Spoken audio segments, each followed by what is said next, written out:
Hey everyone, this is Carnage Panda, and I'm going to be bringing you Valkyria Chronicles. Now, the reason I want to do this is because I want to get through the entire series. The only ones I've actually played are 1 and 4, and I want to play 2 and 3, but I figured, maybe I should just start at the beginning, even though I've already played this again.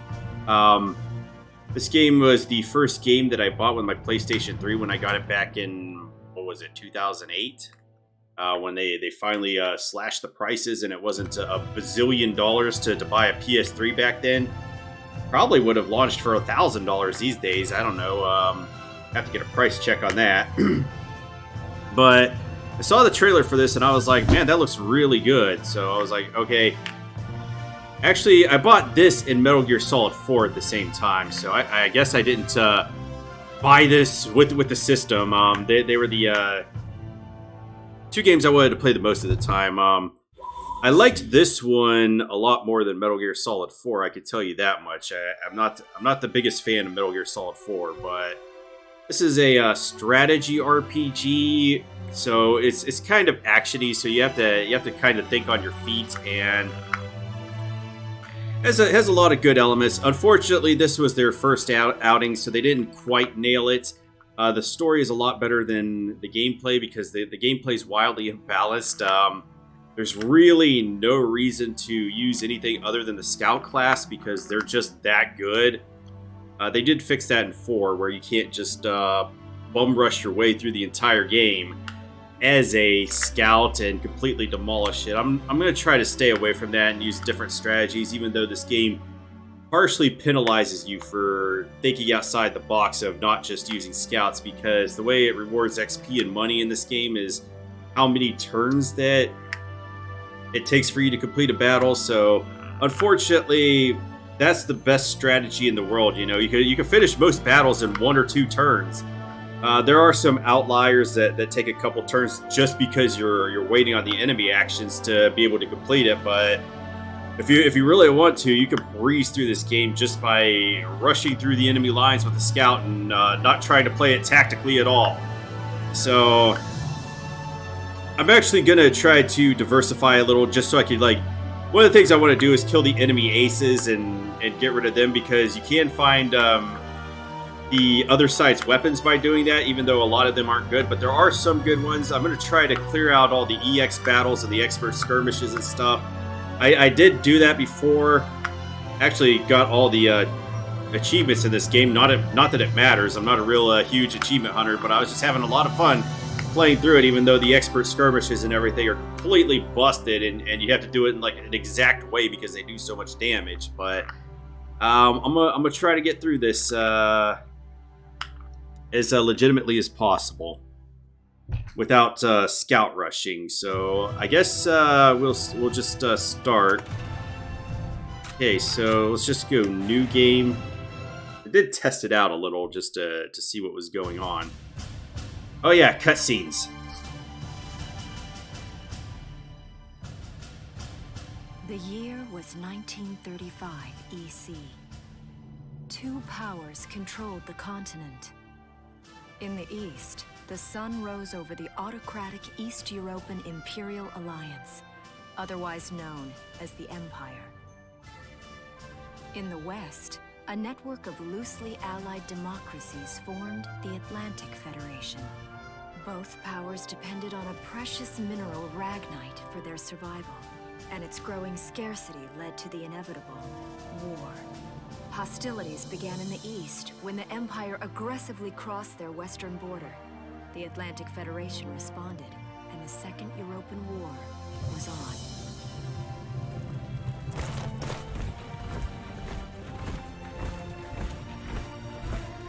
The Empire, with its vast military superiority, struck hard, gaining ground in early victories and putting the Federation on the defensive. Emboldened by their progress and momentum, the Empire set their sights beyond the borders of the Federation. In neighboring Gallia, a peaceful principality along the sea, they found their next victim. Gallia had long maintained its neutrality in the tensions between the 2 superpowers. But the rich stores of ragnite under the Gallian soil proved too tempting for the Empire. it amassed troops along the eastern border and invaded with all the force of an avalanche. Prologue. Gallia to arms. Alright, so this is basically how it's done, the story-wise, is that, well, stories and battles, is that they do it in a book mode to make it feel like you're reading or whatever. Which it really isn't, but I guess it was a neat idea. I am playing the PC version of this, but it doesn't look like I could use the mouse there. Okay, so how I'm going to play this is I'm going to try to keep all the chapters together in the gameplay video, but it could get a little lengthy depending on which chapter I'm on. I think it's like chapter 7 or 8. It's going to take a while to get through that battle, but I don't remember exactly where it is placed. Just because I'm going to be waiting on enemy turns, but I'm going to try to not talk during the cutscenes, and they're just going to take you through. This is basically just going to be the tutorial chapter to get you eased into it, and it's not hard at all. The fuck do I...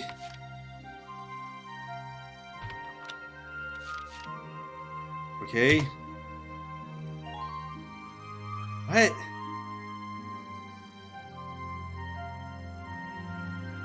Okay, this is really weird.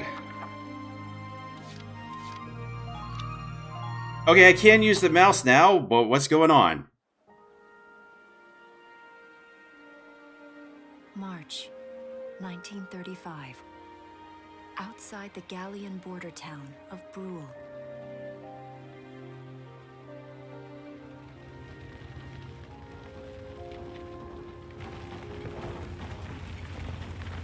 Residents are leaving the town before the invasion, headed inland towards the capital.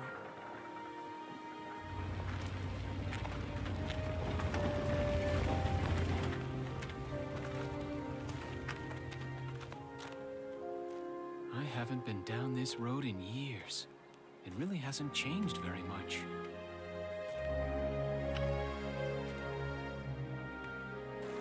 Whoa. Already? Hey there, guys. You're beautiful. Starting early this year. You're heading upstream, huh? How's the water? Just looking at him there, he's fucking psycho. The fuck is he doing? Talking to fish.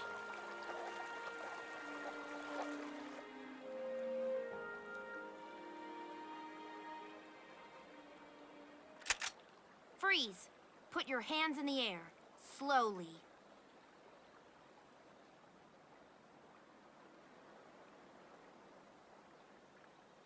Haven't seen you around before. What's your name? My name's Welkin. And you are... The one with the gun. We're with the Bruletown Watch. I'm Alicia. Alicia Melchiot. So, I'm wondering what you've been writing in that little book you've got there. Imperial spies are in the area. This book is nothing, really. I was just sketching the fish and, you know... Yes. Oh, I know. And you know there's a war on, don't you? All right then, Mr. Artist. We'll talk about fish sketching down at the station. Take him away.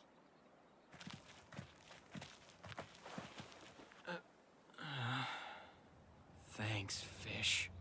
Yeah, this guy's super suspicious.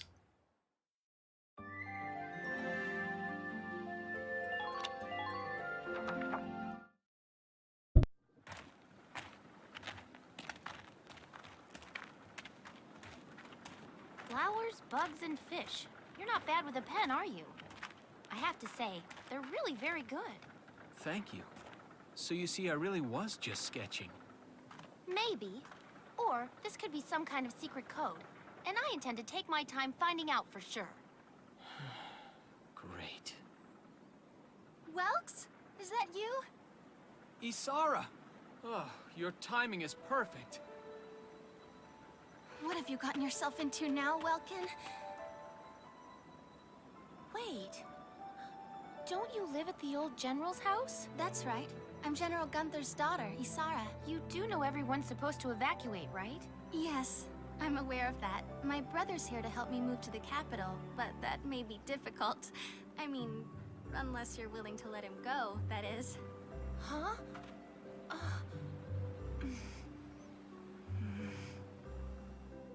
Oh, look at that pout. She's like, I got this wrong. Apologize, but I was just doing my job, you know. I saw you with the notebook and thought you were a spy. Again, I'm really sorry about that. Thanks. Don't worry about it. I can see how I might have looked a little suspicious. Wilkes has a real passion for observing nature. That's why he's studying it at the university, right? Guilty as charged. I get so into it sometimes I forget where I am or that somebody might be watching me. Gunfire! Everyone keep your heads down! Over there!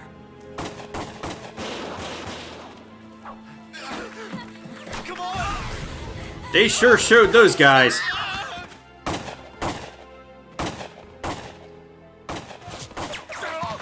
Damn it!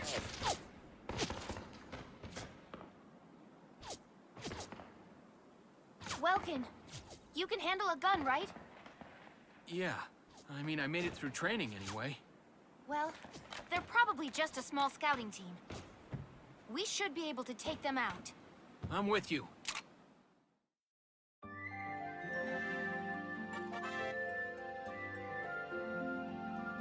Yeah, they're just gonna tell us that we can save the game. Maybe I should do that. I mean, you never know. The game might crash and destroy us. Alright, yeah, we're good. Might have to change some of these key bindings. I'm not sure about them. Okay, here's the plan.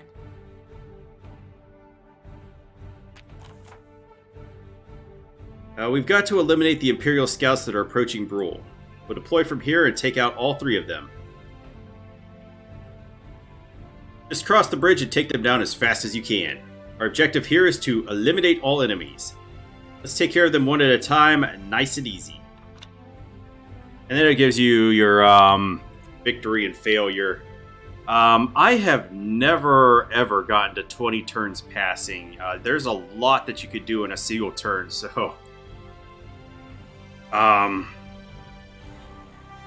you could also fail if Welkin dies or Alicia dies. Now, if they go down to 0 HP, that's not counted as dying. An enemy actually has to run up and touch a unit before they die. This does employ permadeath for units, but characters that are vital to the story, they can never permanently die. They just get retreated out of the battle, and you can't redeploy them until the next battle. For everybody else, if an enemy touches them, they will be gone, and you'll get a loving memory of them at the end of the game. Let's get started. Just stay calm and get it done. Not sure anybody's going to die on my squad because this game's actually kind of easy.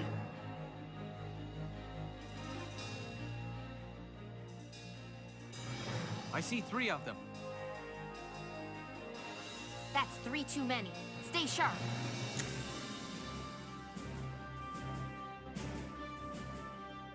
Listen a second. There's something I should explain. When combat starts, you'll see a map of the area and your unit's positions. This is referred to as command mode. Here you'll select the unit you'd like to move based on the position respective to the enemy, then press spacebar. Doing so uses up one of the command points, CP, displayed at the top of the screen. They reflect your ability as a commander, and represent the number of times you can give instructions to your units per each player phase. In this battle, you have 3 CP, so you could issue instructions to your units up to 3 times. Let's try moving a unit now. Here we go. Okay, so my basic strategy in this battle, after I read this wall of text, use CP to select a unit in command mode, and you'll be plunged into action mode. Here you can freely move the unit you selected around the field. As you move around in action mode, the action points gauge at the bottom of the screen will gradually deplete. This represents that unit's mobility. Once it reaches 0, the unit will be unable to move any further. Keeping an eye on the unit's remaining AP while they are in motion is critical to keeping them safe. This is basically the reason why scouts are so good in this game, is because everybody else has shit AP and they cannot move as far. For now, use the blah, blah, blah to move the unit near the sandbags. We're gonna ignore that. Target mode is E. About attacking. Press the E button to enter target mode. There, the unit will prepare to attack with their currently selected weapon. Use the blah, blah, blah to move the crosshairs onto an enemy, or the Q and E buttons to snap between targets. Enemies will not attack while you are in target mode, so take your time to aim well before pressing spacebar to fire. What? Your shots will land somewhere within the circle surrounding the crosshairs, so it's best to center it on the entire target. Shots to the head or other weak points will result in greater damage. A unit can only attack from target mode up to once per action, so choose wisely before you open fire. If the target survives your attack, they may then launch a counterattack. A damaged unit may not have the HP to survive the enemy's counter, so be careful when planning your attack. This guy has his back turned to me, so he's not a threat at all. You could target them anywhere on their body, but I'm really just going to target their weak points, which is going to be their heads and the generators on vehicles, just to take them out as quickly as possible, because you only get so many shots per action. So I want to take I definitely want to take them out as soon as possible. Now my shot will land anywhere within that circle, so that dictates the accuracy, I guess. So yeah, one guy down. A unit with 0 AP, 0 remaining AP that has already performed an attack in target mode is unable to act further.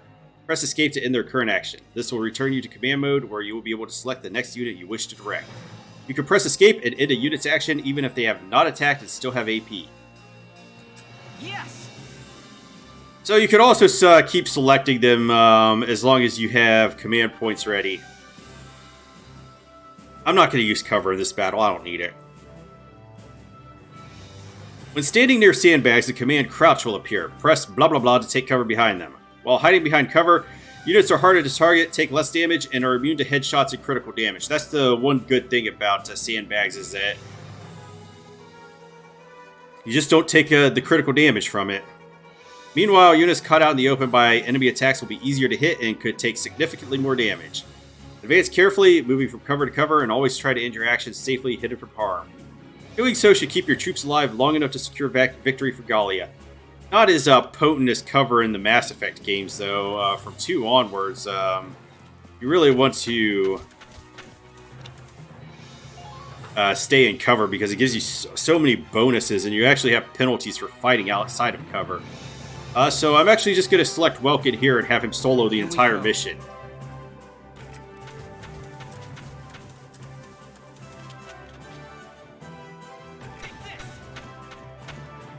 Proper scout rush. Yes.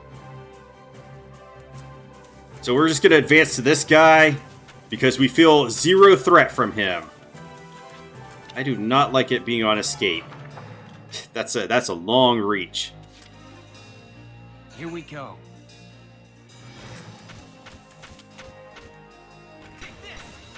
Alright, so we soloed this entire mission with Welkin. There was 0 problem there. Finished it in 1 turn. Should get an S rank. I don't see any more of them.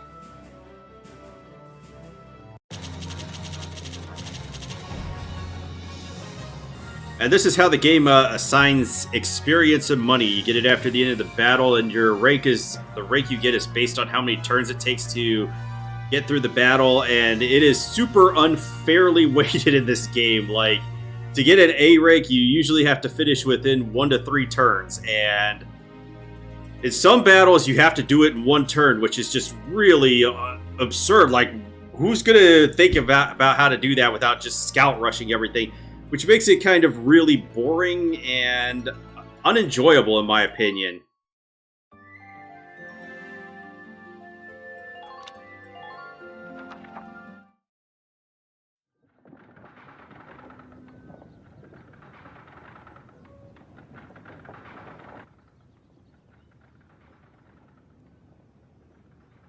Good use of sound in this. There's no other sign of the enemy. Good.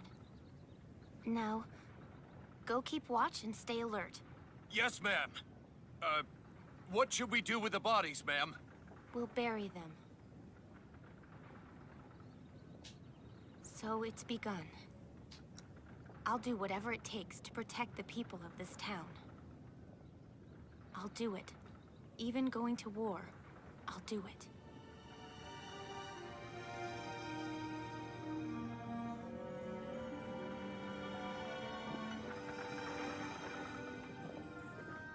What are those? Seeds from the lion's paw. It blooms white, small, simple, and strong. That wasn't a I sentence. want to be able to remember, once the war is over, that it wasn't all just people killing people. That even in war, there was also new life. On the 15th day of the 3rd month of the year 1935, the Empire began its assault in earnest. A formal declaration of war was made upon Gallia. Though it was only a small front in a massive continental assault, what followed would prove that a tiny nation could best a military giant. These events would tell a story of tragedy hidden in the mists of time. A story of courage and of trust, of persecution and hate, and of love blooming even through the flames of war. What follows is a record of this conflict and of those who fought, lived, and died.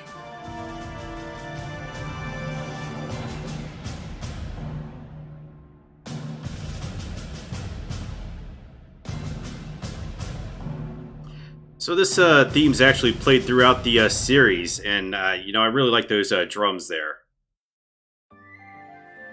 All right, so it's just going to advance to the next chapter after that, and you'll be able to go through the whole story and battle thing all over again. But I'm actually going to end this episode here, so leave a like, comment, or subscribe down below. Have a great rest of your day, and I will see you all next time.